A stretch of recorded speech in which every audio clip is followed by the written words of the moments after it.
students, welcome to my channel which is Simple Learning, and today we will read a beautiful story named The First Flight. This is a story class 7 Seashore English. So student, without further delay, let's get started. Chapter number 7, Seashore English book name, and the name of the chapter is His First Flight, यानी कि उसकी first flight. तो हम इसमें क्या पढ़ेंगे, हम इसमें सबसे पहले कनेक्ट करते हैं complete the word web with the words related to fly. अब जैसे यहाँ पे फ्लाई है, इससे रिलेटेड आप क्या क्या वर्ड चूज कर सकते हो। ठीक है, तो फ्लाई से क्या हो गया, एक फ्लाइट हो गया। ठीक है, तो और जो वर्ड है आप ऐसे करके सोच के इन वर्ड वेब में आप इनमें फिलअप कर सकते हो। ठीक है, तो हिज फर्स्ट फ्लाइट का मतलब जो पहली उड़ान, जैसे आप एरोप्लेन से जाते हो तो आप कहते हो ना कि मेरी फ्लाइट है आज, तो मुझे वहां जाना है। तो वैसे ही यहाँ पे जो चैप्टर का नाम है, तो हिज का मतलब कोई मेल है और उसकी फर्स्ट फ्लाइट है। अब वो कौन है वो हम पढ़ते हैं इस चैप्टर में। The young seagull was alone on his ledge. अब जो स्टूडेंट, जो यंग सीगल है वो क्या है, वो एक बर्ड है। ठीक है, इसमें इस बर्ड को बोला गया, ये है seagull bird. Was alone on his ledge, ledge का मतलब स्टूडेंट ऐसे अकेली, ऐसे अकेला था वो वहां पे किनारे बैठा हुआ।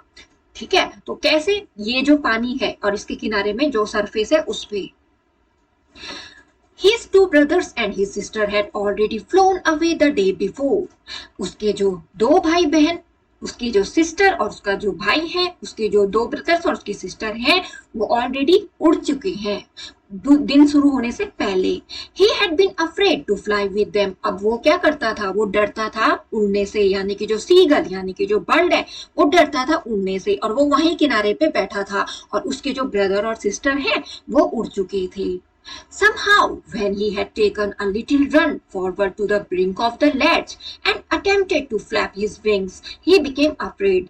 अब उसने क्या किया, वो चाहता था कि थोड़ा वो आगे की तरफ क्या करे, फॉरवर्ड, रन फॉरवर्ड यानी कि दौड़े, to the brink of the ledge यानी कि किनारे, किसके, लेड्ज के, and attempted to flap his wings, और चाहता था अपने विंग को फड़फड़ाना, ये ऐसे करके।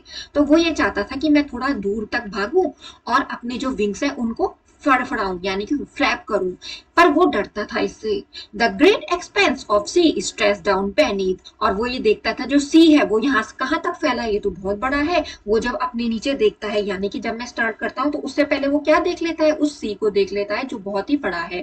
And it was such a long way down, miles down, और ये बहुत ही दूर दूर तक है। माइल्स डाउन का मतलब कितना गहरा होगा ये। He felt certain that his wings would never support him. फिर उसको ऐसा लगता था कि क्या पता जो मेरे पंख हैं वो मुझे सहारा ना दे, क्योंकि आपको पता है जो बर्ड है वो अपने विंग के ही भरोसे पे उड़ती है। तो उसको ऐसा लगा कि जो मेरे विंग्स हैं वो हो सकता है कि वो मेरे को सपोर्ट ना करे। So he bent his head, इसलिए उसने अपना सर झुका दिया और थोड़ा क्या किया, रैन किया, दौड़ा, back to the little hole under the ledge, और कहाँ पे, जहां पे वो होल था, जहां पे जो लेड है उसके नीचे होल था जहां पे वो रात को सोते थे। Even when each of his brothers and his little sister, whose wings were far shorter than his own, ran to the brink, flapped their wings and flew away. और जो उसके ब्रदर्स थे, ठीक है, दोनों भाई थे और उसकी जो लिटिल सिस्टर थी, उनके जो विंग्स है वो उनसे उससे छोटे थे।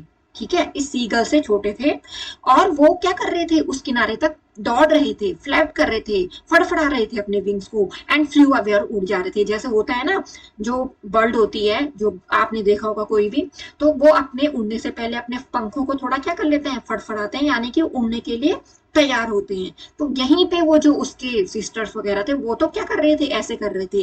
ही फेल टू मस्टर अप करेज, और उसको क्या नहीं हो रहा, वो साहस नहीं जुटा पा रहा था, किसके लिए, टू टेक दैट प्लंज, यानी कि वो कूद सके, which appear to him so desperate, और वो कूदना उसको कैसा लग रहा था, होपलेस, यानी कि हो सकता है कि मैं उड़ ना पाऊं, तो वो कॉन्फिडेंट नहीं था, मतलब इसका ये मतलब है। His father and mother had come around calling to him shrilly, और उसके जो मम्मी पापा थे वो उसके अराउंड में आए, यानी कि उसके अगल बगल आए और उसको बुलाया, कैसे, एक अनप्लीजेंट वे में, यानी कि चिल्ला के, upbraiding him, और उसको स्कोल्ड किया, यानी कि डांट रही है वो, threatening to let him stop on his legs unless he flew away, अगर वो नहीं, क्या, वो अगर उड़ा नहीं तो वो क्या करे, हो जाएगा, भूख से मर जाएगा, यानी कि उसको फेस करना पड़ेगा, उसके लिए खाना पीना नहीं होगा। But for the life of him he could not move, और अपनी जान के लिए, अपनी जिंदगी के लिए वो मूव नहीं करता, क्योंकि उसको कॉन्फिडेंस नहीं है कि मैं उड़ पाऊंगा कि नहीं उड़ पाऊंगा। और जो उसके मम्मी पापा हैं वो उसको बोलते हैं, धमकी देते हैं, एक तरफ से चेतावनी देते हैं कि अगर तुम नहीं उड़ पा रहे हो तो यानी कि तुम्हें खाना पीना नहीं मिलेगा। अब यहाँ पे आपके पास जो वर्ड मीनिंग है मैं बता देती हूँ उनका मतलब। सीगल मैंने बता दिया, एक कॉमन सी वर्ड है जिसका लंबे लंबे विंग होते हैं। ब्रिंक यानी कि एड, जैसे कि वो एड्स के किनारे पे खड़ा था। प्लंज का मतलब जंप, यानी कि कूद नहीं पा रहा था, यानी कि वो साहस इकट्ठा नहीं कर पा रहा था कि अपने मैं भी उड़ पाऊं। अब ब्रीडिंग का मतलब उसके जो पेरेंट्स थे उसको डांट रहे थे कि तुम क्यों नहीं उड़ रहे हो, तुम्हें खाना नहीं मिलेगा अगर तुम नहीं उड़े। तो ये है। तो स्टूडेंट आई होप आपको यहाँ तक ये पैराग्राफ समझ में आया होगा। That was 24 hours ago. Since then, nobody had come near him. अब क्या हो गए थे, 20 घंटे गुजर चुके थे और तब तक कोई भी उसके नजदीक नहीं आया। The day before, all day long, he had watched his parents he had watched his parents flying about with his brothers and his sister, perfecting them in the art of flight. और जब उसके नजदीक में कोई नहीं आया तो उस दिन के ढलने से पहले, यानी कि जो लंबा दिन था वो, तो उसने ये देखा कि वो जो उसके जो पेरेंट्स हैं वो उसके ब्रदर और सिस्टर को परफेक्ट बना रहे हैं। जैसे आपने देखा होगा ना, जो बर्ड है वो अपने चिक्स को भी क्या बनाती है, परफेक्ट बनाती है, उनको उड़ाना सिखाती है। आप ये नेचर में देखना। Perfecting them in the art of flight, teaching them how to skim the waves, वो उनको सिखा रही थी कि जो वेव्स है उनमें स्किम कैसे करना है। तो स्टूडेंट ऐसे, स्किम का मतलब जो वाटर उसको छेड़े बिना आराम से क्या करना, टच करके चले जाना। तो ऐसे भी करती है बल्स, तो इसको बोलते हैं स्किम। तो वो सिखा रहे थे कि कैसे उस वेव्स को क्या करना है, स्किम करना है। And how to dive for fish, और फिश को कैसे पकड़ना है, ऐसे ही जाके उसकी वाटर की सरफेस में, और जैसे फिश ऊपर आएगी तो उसको अपनी चोंच से कैसे पकड़ना है, वो उनका खाना होता था। He had in fact seen his elder brother catch his first herring and devour it, और उसने देखा कि जो उसका बड़ा भाई है उसने फट करके, मतलब बहुत ही जल्दी से, जो पहली हेरिंग का मतलब होता है जो उनका पहला जो फिश है, सिल्वरी फिश है जो, ठीक है। तो जब वो दिखी उसको तो उसने फट करके क्या कर दिया, उसको ले लिया। स्टैंडिंग ऑन ए रॉक, वो कहाँ पे था, स्टैंड था वहीं पे, और उसने ऐसा देखा अपने भाई को। While his parents circle around, और जो उसके पेरेंट्स थे वो उसके इर्द गिर्द थे।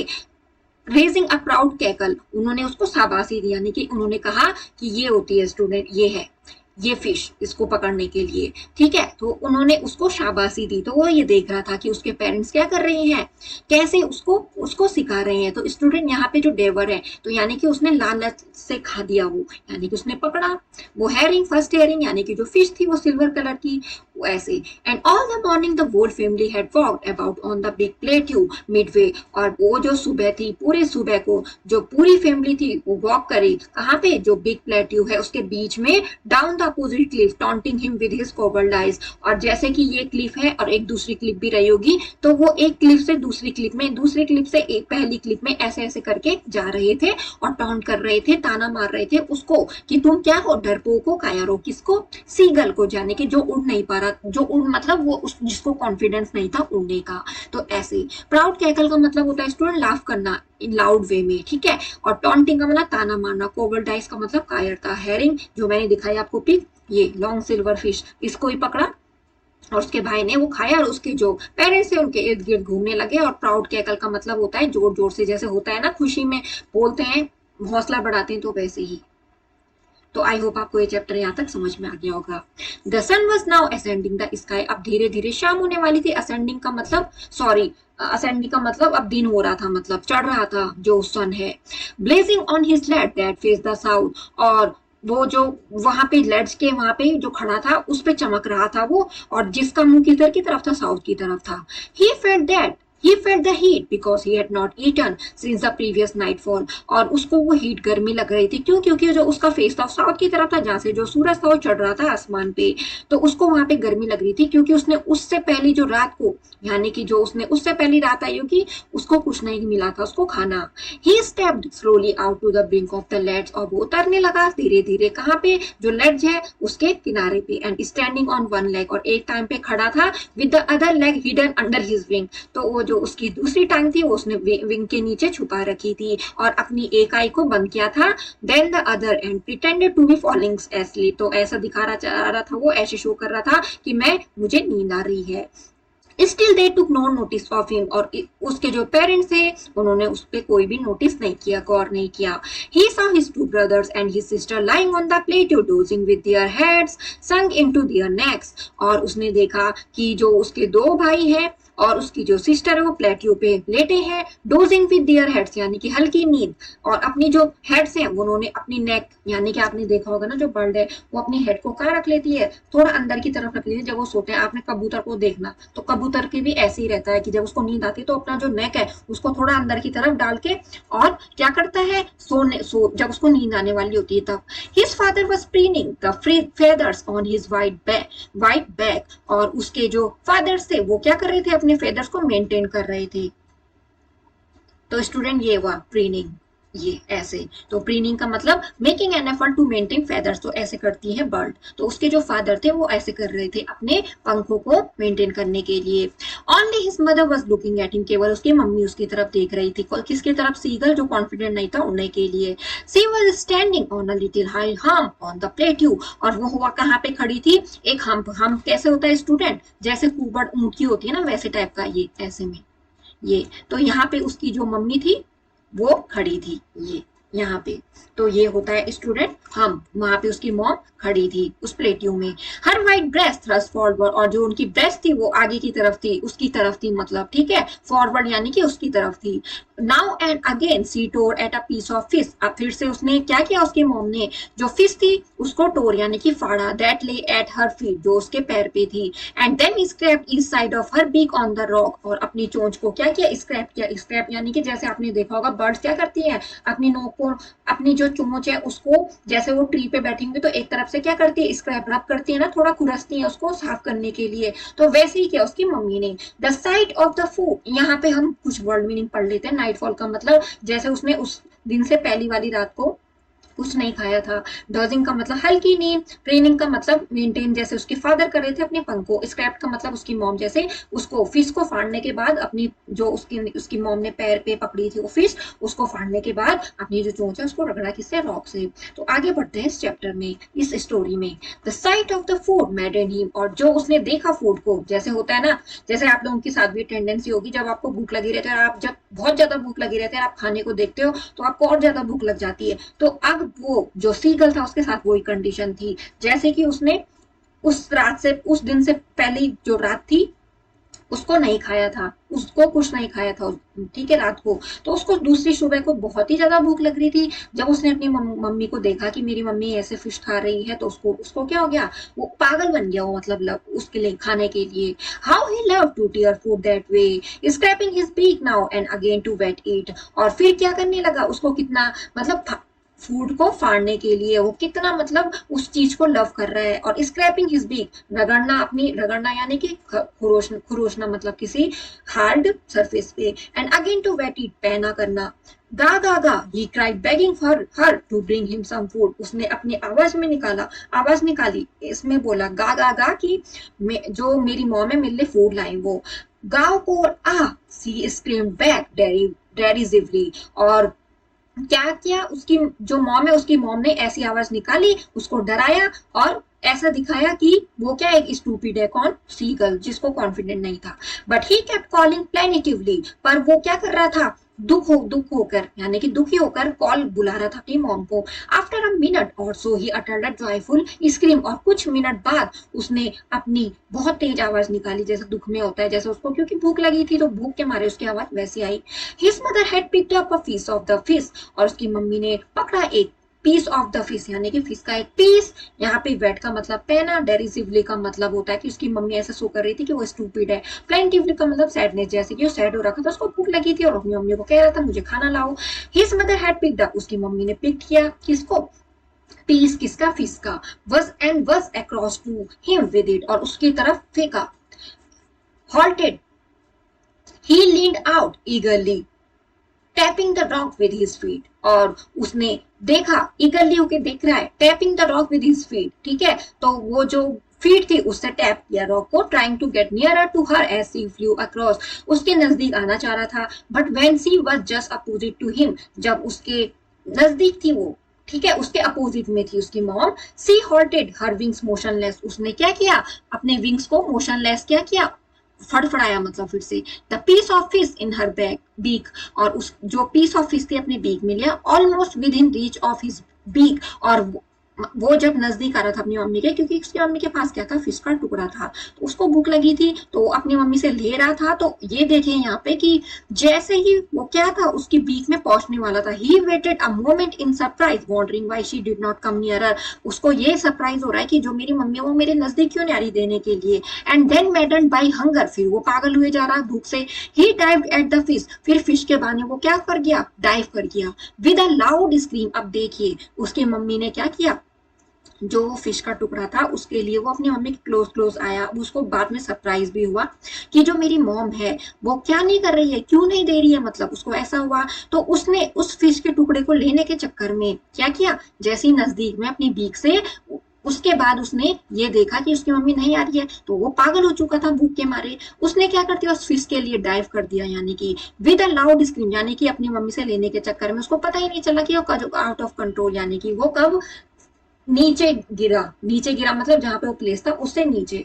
विद अ लाउड स्क्रीम, बहुत जोर की चिल्लाए। He fell outward and downward into space. अब उसने बहुत ही चिल्लाने वाली आवाज में वो क्या हो गया, आउटवर्ड और डाउनवर्ड स्पेस में, यानी कि होता है ना एक जगह में क्या करना, आउटवर्ड और डाउनवर्ड गिरना। देन अ मोस्टरस टेरर सीज्ड हिम, उसको भयानक ऐसा लगा कि कोई बहुत ही बड़ा टेरर, कोई डरावना, मॉन्स्टरस यानी कि बड़ा बड़ा बहुत ही बड़ा उसको क्या कर रहा है, खींच रहा है। And his heart stood still, और उसका जो हार्ट है वो एक ही जगह रुक गया, थम गया, ऐसा लगा। ही कुड हियर नथिंग, उसको कुछ भी नहीं सुनाई दे रहा क्योंकि वो डरपोक था, इसलिए उसके साथ ऐसा हो रहा है। But it only lasted a minute, पर ये कुछ मिनट के लिए ही रहा। द नेक्स्ट मोमेंट, अब जो दूसरे पल में क्या हुआ, he felt his wings spread outward, उसको ऐसा लगा कि जो मेरे विंग्स हैं वो फैलने लग गई हैं। द विंड रस अगेंस्ट हिज ब्रेस्ट फेदर्स, और जो उसकी ब्रेस्ट के फेदर्स थे उस पे जो विंड है वो उसको रस करके जा रही है, यानी कि आगे उसको क्रॉस करके जा रही। देन अंडर हिज स्टोमक, उसके स्टोमक के अंडर में, एंड अगेंस्ट हिज विंग्स, यानी कि जो हवाएं इसको काट रही, यानी कि जब उसने अपने पंख फैलाए।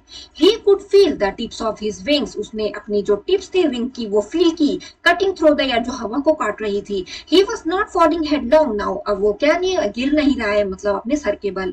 ही वाज नो लॉन्गर अफ्रेड, अब उसको डर भी नहीं लग रही। He just felt a bit dizzy, और उसको क्या लग रहा है, एक अनकंफर्टेबल फीलिंग लग रही है कि मुझे क्या ना हो, कहीं मेरा बैलेंस लूज ना हो जाए। Then he flapped his wings, उसने अपने पंख फिर फैलाए, फड़फड़ाए, और उसके बाद फिर से ऊपर, यानी कि बिल्कुल ही ब्रेव होके अपवर्ड देखने लगा। गा गा गा गा, गाओ कोल आ, ये उसने आवाज निकाली। उसकी मम्मी कब से उसको देख रही थी। हर wings making a loud noise, यानी कि उसकी मम्मी भी क्या हो रही थी, उसको क्या कर रही थी, उससे पहले पहुंच गई थी, यानी कि रैपिडली डाउनवर्ड, उस ईयर के अकॉर्डिंग, ईयर से उसकी मम्मी बहुत ही ज्यादा रैपिडली डाउनवर्ड पहुंच गई थी। हर wings making a loud noise, उसकी विंग्स भी लाउड कर रहे थे नॉइज को, यानी कि उससे पहले क्या कर रही थी, उतर रही थी downwards. He answered her with another scream, और उसने आंसर दिया उसका बहुत जोर की चिल्ला के। Then his father flew over him screaming, और उसके पापा उसके बाद उसके ऊपर उड़े, मतलब उसके ऊपर, जैसे उसकी मम्मी उससे आगे थी और उसके पापा उससे ऊपर, ठीक है, तो वो भी क्या कर रहे थे, चिल्ला रहे थे। He saw his two brothers and his sister, उसने देखा अपने ब्रदर और सिस्टर को, वो भी उसके इर्द गिर्द क्या कर रहे थे, फ्लाइंग कर रहे थे, उड़ रहे थे, ठीक है। और कर्वेटिंग, कर्वेटिंग का मतलब जैसे आपने बर्ड को देखा होगा ऐसे तिरछा करके ऐसे उड़ती है अपने विंग्स को एक तरफ करके, ऐसी। सोरिंग एंड डाइविंग, वो भी क्या कर रहे थे, आवाज कर रहे थे और डाइव कर रहे थे। तो स्टूडेंट यहाँ पे कुछ वर्ड पढ़ लेते हैं। हेडलॉन्ग का मतलब होता है विद द हेड फोरमोस्ट, यानी कि अपने जो सर है उसको आगे रखना, आगे रखना, यानी कि उसका ऐसा लग रहा था मैं सर के बल कहीं गिर ना जाऊं। डिजी, एक अनकंफर्टेबल फीलिंग जैसे उसको आ रही थी कि कहीं मैं अपना बैलेंस लूज ना कर दूं। सूप्ड का मतलब होता है रैपिडली डाउनवर्ड, हवा में नीचे उतरना। स्क्रीम का मतलब चीख, ताकि चीखते हुए कोई कुछ बोल रहा, जैसे वो बात कर रहा था चीखते हुए। Then he completely forgot that he had not always been able to fly. अब वो क्या भूल चुका था कि मुझे उड़ना नहीं आता, ये बात वो भूल चुका था। जैसे आपने देखा चैप्टर के फर्स्ट पार्ट में, जैसे चैप्टर के स्टार्टिंग में हमने उसके बारे में पढ़ा कि वो क्या था, उसकी मम्मी उसको कह रही थी कि तुम डरपोक हो, तुम अपने के लिए खाना, तुम्हें खाना नहीं मिलेगा अगर तुमने उड़ना नहीं सीखा, तुम ऐसे ही रहोगे, मतलब उसको बहुत डर लग रहा था, अपनी कॉन्फिडेंट नहीं था। अब हमें यहाँ पे लगा कि वो कंप्लीटली भूल चुका है कि मुझे उड़ना नहीं आता है। And commended himself to dive and soar and curve streaking shrilly, और उसको अब अपने पे क्या हो गया, उसने देखा खुद को कि मैं कैसे चिल्ला रहा हूँ, मैं कैसे डाइव कर रहा हूँ, यानी कि उसको अब धीरे धीरे उसको अपने पे बिलीव होने लगा। He was near the sea now, अब वो नजदीक था सी के, फ्लाइंग स्ट्रेट ओवर इट, उसी के ऊपर सीधा स्ट्रेट में उड़ रहा था, facing straight out over the ocean, बिना किसी डर के ओशन के ऊपर क्या कर रहा था, फेस था उसका। He saw vast green sea beneath him, वो देख रहा था जो गहरा सॉरी जो हरा समुद्र है उसको देख रहा था अपने नीचे, विद लिटिल रिजेस मूविंग, और उसमें दो लहरें आती हैं हल्की हल्की, वो देख रहा था। And he turned his beak sideways, और अपनी जो बीक थी उसने उसको साइडवेज यानी कि इधर उधर, एंड कॉड अम्यूज्डली, और hoarse cried that shows amusement, यानी कि चिल्ला चिल्ला के, जो अम्यूजमेंट का मतलब उसको इतना अच्छा लग रहा था, मजा आ रहा था उसको, ठीक है। His parents and his brothers and sister had landed in this green flooring ahead of him. उसके जो पेरेंट, ब्रदर और सिस्टर थे वो लैंड हो गए ग्रीन फ्लोरिंग, यानी कि जहाँ पे उनको थोड़ा उतरने के लिए मिली होगी जगह, उससे पहले उतर गए थे। They were beckoning to him, और वो सारे से बुला रहे थे उसको चिल्ला चिल्ला के। He dropped his legs to stand on the green sea. उसको वहीं पे अपने legs क्या करने चाहिए, उसको वहीं पे उतर जाना चाहिए जहाँ पे green sea है। His legs sank into it, और उसके जो पाँव थे वो डूब रहे थे। He screamed with fright, फिर से वो डरा थोड़ा, and attempted to rise again, flapping his wings, फिर से उठ रहा था और क्या कर रहा था, अपने विंग को फड़फड़ा रहा था। But he was tired and weak with hunger, पर वो क्या हो गया था, थक लग गई थी उसको, क्योंकि उसने खाया नहीं था, और बहुत ही कमजोर हो गया था क्योंकि उसको भूख लगी थी। ही कुड नॉट राइज, और इसलिए वो राइज यानी कि उठ नहीं पा रहा था। Exhausted by the strange exercise, पर वो अपने को एक्सरसाइज के थ्रू निकालने की कोशिश कर रहा था। His feet sank into the green sea, उसके जो फीट है वो ग्रीन सी में क्या हो गए, डूब गए थोड़ा। And then his belly touched it, उसके जो पेट था वो टच कर रहा था उस ग्रीन सी को, और फिर उसके बाद ही सैंक नो फर्दर, उसके बाद नहीं, ऐसा नहीं हुआ। He was floating on it, उसके बाद वो तैरने लगा उस पे, बजाय किसके, सैंक करने के, डूबने के। And around him his family was screaming, और उसके इर्द गिर्द कौन, उसकी जो फैमिली थी वो चिल्ला चिल्ला के उसको प्रशंसा कर रही थी उसकी, उसको जैसे बोलते हैं प्रेस करते हैं ना, ऐसे कोई काम करता है तो एक तरफ से उसको और उसका साहस बढ़ाने के लिए, करेज इंक्रीज करने के लिए उसका प्रेस करते हैं, यानी कि उसकी प्रशंसा करते हैं। और जो उनकी बीक थी वो ऑफर कर रही थी उनको डॉग फिश के इस टुकड़े, ठीक है, उसको। He had made his first flight, ऐसे करके जो सीगल है उसने अपनी फर्स्ट फ्लाइट की। तो ये है चैप्टर स्टूडेंट, जिसमें कि हमने पढ़ा सीगल के बारे में कि कैसे जो उसकी जो कंडीशन आ गई जहां पे वो मजबूर हो गया था क्योंकि उसको भूख लगी थी, और उस भूख ने उसको इंस्टिगेट किया, ठीक है, इंस्पायर किया, और उस भूख के थ्रू, उस हंगर के थ्रू वो क्या हो गया, जब वो अपनी मॉम से वो टुकड़ा लेने आया जब फिश का, तो उसने देखा कि मैं, उसका कंट्रोल क्या हो गया था, उसको छीनने के चक्कर में वो क्या होने लग गया था, उस सी में गिरने लग गया। यानी कि फिर उसने देखा, पहले पहले तो उसको बहुत डर लगा, फिर उसने बाद में देखा कि मैं उठ सकता हूँ, उस पर अपने पे कॉन्फिडेंस आ गया। तो स्टूडेंट पहले हम पढ़ते हैं इसके वर्ड मीनिंग। कर्वेटिंग का मतलब लीपिंग लाइक फोर्स, जैसे कि उसमें हमने देखा इस पिक में उसके कैसे होते हैं, ऐसे में वो क्या करता है, इस पोजीशन में भी बर्ड उड़ती है। कॉड अम्यूजमेंटली का मतलब होता है हर्ष क्राई, जो कि अम्यूजमेंट यानी कि खुशी की वजह से चिल्लाना। और बैकनिंग का मतलब जैसे कि उसके भाई बहन चिल्ला, इशारे से उसको बुला रहे थे। स्क्रैप के मतलब टुकड़ा। तो स्टूडेंट जो ये चैप्टर है इससे हमें क्या मॉरल मिलता है, इससे हमें ये मॉरल मिलता है कि जो कंडीशन है तो वो हमें कभी ना कभी हमको फेस करनी पड़ेंगी। वो ऐसा नहीं होता कि हम लाइफ में हमेशा हमारे सामने एक जैसी कंडीशन रहे। तो हमारी लाइफ में जब कंडीशन आती है तो हमको उनको फेस करना चाहिए, ना कि उनसे डर के पीछे पीछे भागना। नहीं, जब उनको फेस करेंगे तभी हम अपने पे करेज ला पाएंगे, तब हमारा कॉन्फिडेंस भी इंक्रीज होगा, हम टैकल कर पाएंगे that type of situation we also face. And if we think that we are not able to face that particular situations in our life, then we never succeeded in our life। तो हम अपनी life में success नहीं हो पाएंगे। जब हम risk लेंगे तभी हम अपनी लाइफ में सक्सेस हो पाएंगे, और जब हम अपने पे कॉन्फिडेंस लाएंगे। तो ऐसे ही सीगल के साथ भी हुआ, जिसको पहले अपने पे कॉन्फिडेंस नहीं था, उस हंगर की वजह से, अगर उसको भूख नहीं होती तो वो ऐसा सोचता भी कैसे। अब उसको भूख लगी तो आया अपनी मम्मी के पास, तो उसकी मम्मी ने क्या किया, उस हंगर के चक्कर में, उस पीस के चक्कर में वो क्या हो गया, वहां से थोड़ा गिर गया था, और उसकी वजह से उसने अपने को कैसे बैलेंस किया, तो हमने इस स्टोरी में पढ़ा। तो ये है इसका स्टोरी, मॉरल इस स्टोरी का। So student we have to read about the author. Liam O'Flaherty 1896 में इनकी बर्थ, 1984 में इसकी डेथ। और ये क्या है, एक आयरिश नोबल है और शॉर्ट स्टोरी राइटर भी है। उनका जो वर्क या कॉम्बिनेशन है पोएट्री का, ब्रूटल रियलिज्म का, जो रियलिटी थिंग्स होती हैं उसका, साइकोलॉजिकल एनालिसिस का और बाइटिंग सैटायर का, ये ग्रेट रिस्पेक्ट है किसके करेज के लिए, इन आयरिश पीपुल के करेज के लिए। और उन्होंने पब्लिश की अपनी पहली नोवेल द नीबर्स 5 1932 में। उनकी कुछ वर्क इंक्लूड है the informer, Skerrett, insurrection, two lovely beasts, other stories and the pedlar's revenge and other stories. ये राइटर के बारे में दे रखा है। सो स्टूडेंट, आई होप आपको ये प्यारा सा चैप्टर, बहुत ही अच्छी स्टोरी, हिज फर्स्ट फ्लाइट अच्छे समझ में आएगी क्लास 7 की। So student, thanks for watching. Like करना ना भूलो वीडियो को, सब्सक्राइब करना जरूर कीजिए मेरे चैनल को और शेयर करें अपने फ्रेंड्स को भी। Thanks for watching.